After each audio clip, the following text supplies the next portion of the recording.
Here's a really bad idea. Let's give the government the power to prosecute people for spreading disinformation about COVID-19 online. This is an idea that's being floated by the Trudeau Liberals. Dominic LeBlanc, member of the cabinet, member of the Privy Council, saying, yeah, they're looking at this, and it may take a while because it would have to be passed through legislation, but actually prosecuting people for spreading bad information about COVID-19. Wouldn't that go against the Charter of Rights and Freedoms and freedom of expression? Absolutely it would. They say, well, no, it's not about free speech. It's not about clamping down on freedom of expression. We just want to stop people from spreading bad information. Look, I get it. There's a lot of bad information out there. People have died from around the world from doing things like drinking bleach or drinking all kinds of different concoctions that are essentially poisons to try and cure themselves of COVID-19.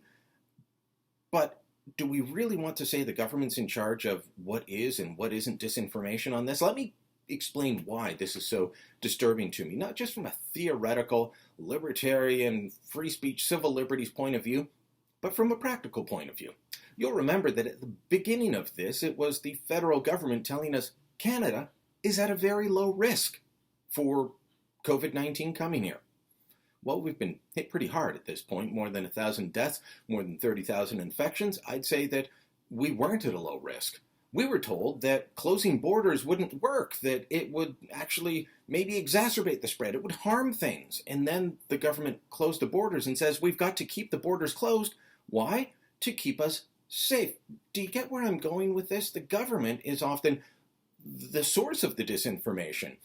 I was called a racist. I was called a xenophobe, a bigot for saying on January 27th, 2 days after we had our first announced case in Canada, that we should be looking at border screening, that we should be looking at checking all the flights coming in, maybe even stopping some of them from hotspots like Wuhan, China. No, we can't do that. That's awful. It won't work. Eventually, the government stops all of them, and now we're all locked up in our homes. Maybe if they hadn't said that was disinformation, maybe if they had acted on that, we wouldn't be in this situation. The same thing with masks. We were told masks don't work over and over again.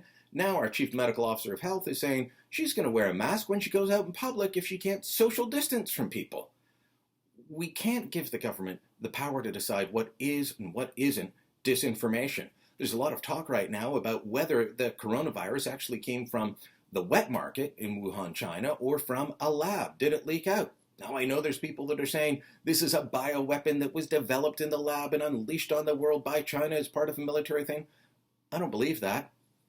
But they're going to try and lump everyone in that believes it could have come from the lab in with those people and then say, you can't say that, that's disinformation. The U.S. government is saying this might be a thing, not just Donald Trump, the State Department.